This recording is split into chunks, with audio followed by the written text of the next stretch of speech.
sejahtera untuk kita semua. Kenalkan, nama saya Daniel Alvinus Tinja. Saya dari ruangan Santo Franciscus. Saya akan membawakan materi yaitu aliran filsafat parallelisme. Pertama, istilah parallelisme berasal dari bahasa Latin, yaitu dari kata perennis atau perennial, yang berarti tumbuh terus-menerus melalui waktu, hidup terus dari waktu ke waktu atau salah. Saya akan jelaskan sedikit tentang parallelisme. Parallelisme menantang pandangan yang menekankan perubahan dan sesuatu yang baru. Jalan yang ditempuh oleh kaum perennis adalah waktu yang mundur. Dengan menggunakan kembali nilai-nilai prinsip umum yang telah menjadi pandangan hidup yang kuat, kuku pada zaman kuno dan abad pertengahan. Kaum perennis kegagalan dan tragedi dalam abad modern. Dengan mundur kembali kepada kepercayaan yang akomodatis yang telah teruji tangguh, baik mengenai hakikat realitis atau pengetahuan maupun nilai yang telah member dari fundamental bagi abad-abad sebelumnya. Yang kedua, pemikiran parallelisme tentang pendidikan. Pengetahuan tentang nilai-nilai kebenaran yang pasti, absolut, dan abadi yang terdapat dalam kebudayaan masa lampau yang dipandang sebagai budaya ideal. Pendidikan adalah transfer ilmu pengetahuan tentang kebenaran. Pengetahuan adalah suatu kebenaran, sedangkan kebenaran selamanya memiliki kesamaan.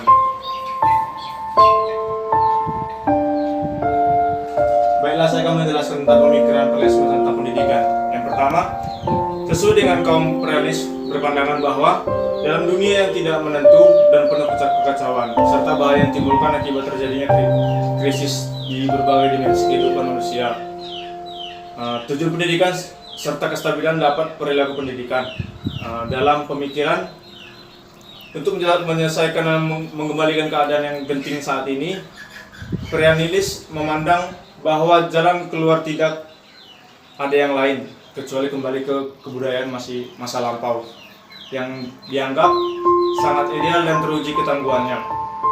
Untuk itulah pendidikan saat ini mesti lebih banyak mengarahkan pusat perhatiannya. Kebanyakan kebudayaan masa lampau yang ideal serta telah diuji dan tangguh. Dapat disimpulkan tentang parallelisme memiliki pandangan yang bertolak terhadap mode mistik yang telah menjauh dari pendidikan. Yang baiklah, saya akan lanjutkan. Parallelisme memandang pendidikan sebagai jalan kembali atau mengembalikan keadaan sekarang. Parallelisme merupakan sumbangan yang berpengaruh baik berupa teori maupun praktik baik kebudayaan dan pendidikan sekarang.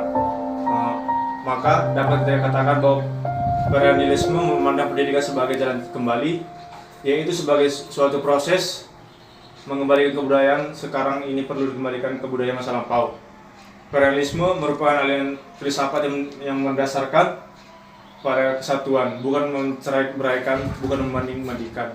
Maka dari itu dapat kita katakan bahwa parallelisme merupakan filsafat yang susunannya mempunyai kesatuan. Susunan tersebut merupakan hasil pemikiran yang memberikan kemungkinan bagi seseorang untuk bersikap tegas dan lurus. Oleh karena itu, parallelisme memandang pendidikan sebagai jalan kembali atau proses pengembalian keadaan sekarang. Parallelisme memberikan sumbangan yang berpengaruh baik berupa teori maupun praktik bagi kebudayaan dan pendidikan zaman sekarang. Maka dapat dikatakan bahwa parallelisme merupakan pendidikan sebagai jalan kembali, yaitu sebagai suatu proses pengembalian kebudayaan sekarang. Baiklah, saya akan lanjutkan yang ketiga, tujuan pendidikan parallelisme. Yang pertama, membantu peserta didik menyiapkan dan memperhatikan nilai-nilai kebenaran yang abadi agar mencapai kebijakan dan kebaikan hidup. Sekolah pada dasarnya sebuah tatanan buatan, yaitu tempat para intelektual yang belum matang berkenalan dengan capaian tersebut manusia. Pengertiannya begini, sekolah adalah suatu institusi khusus yang berupaya mencapai misi yang amat mulia. Sekolah tidak terlalu berkepentingan dengan persoalan semacam pekerjaan, hiburan, dan relasi manusia. Ketiga hal ini memiliki tempat dalam kehidupan manusia, tetapi berada di luar lingkup aktivitas pendidikan. Sekolah merupakan lembaga tempat latihan terbaik. Selanjutnya, sekolah adalah lembaga yang berperan mempresentasikan didik atau orang muda untuk terjun dalam kehidupan. Sekolah bagi perennials merupakan tempat peserta didik berkenalan dengan hasil yang paling baik dari warisan sosial budaya. Kurikulum merupakan filsafat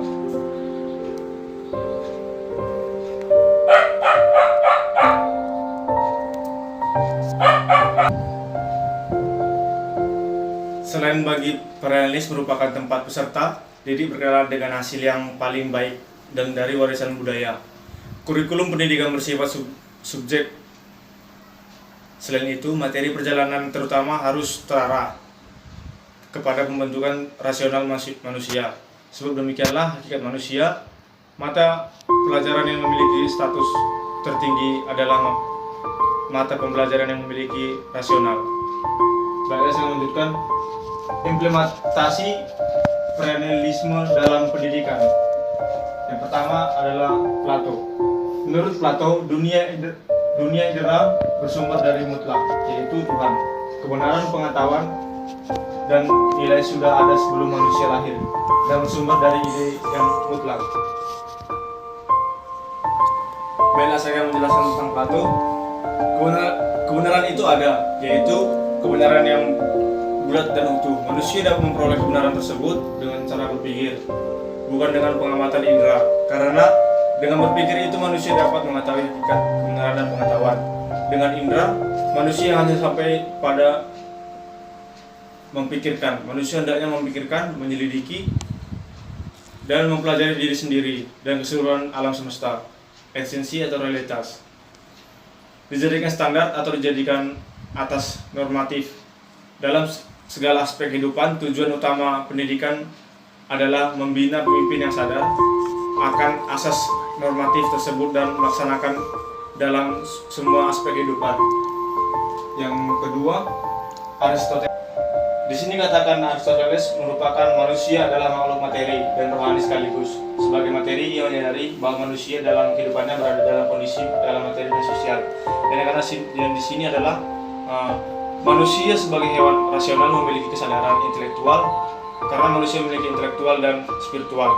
Ia hidup dalam alam materi sehingga akan menuju pada derajat yang lebih tinggi, yang kehidupan yang abadi dan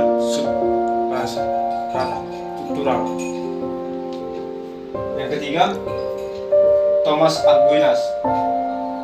Di sini dikatakan usaha mewujudkan kepastian yang ada dalam individu agar menjadi aktualitas aktif dan nyata. Tingkat aktif dan nyata yang timbul ini bergantung dari kesadaran-kesadaran yang dimiliki oleh tiap-tiap individu.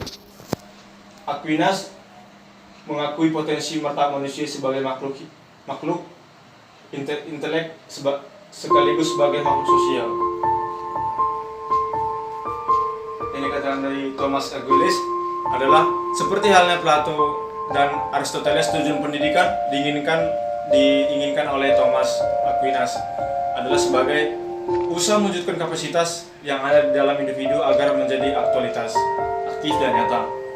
Tingkat aktif nyata timbul bergantung dari kesadaran yang dimiliki oleh tiap-tiap individu. Dalam hal ini, peranan guru mengajar dan membantu pada anak didik yang mengembangkan potensi-potensi yang ada apanya. Aquinas juga mengakui potensi martabat manusia sebagai makhluk intelek sekaligus sebagai makhluk sosial. Yang terakhir adalah kesimpulan. Esensi aliran ini berupaya menerapkan nilai-nilai atau norma-norma yang bersifat kekal, maka perennialisme dianggap sebagai suatu aliran yang ingin kembali atau mundur kepada nilai-nilai kebudayaan atau masa lampau.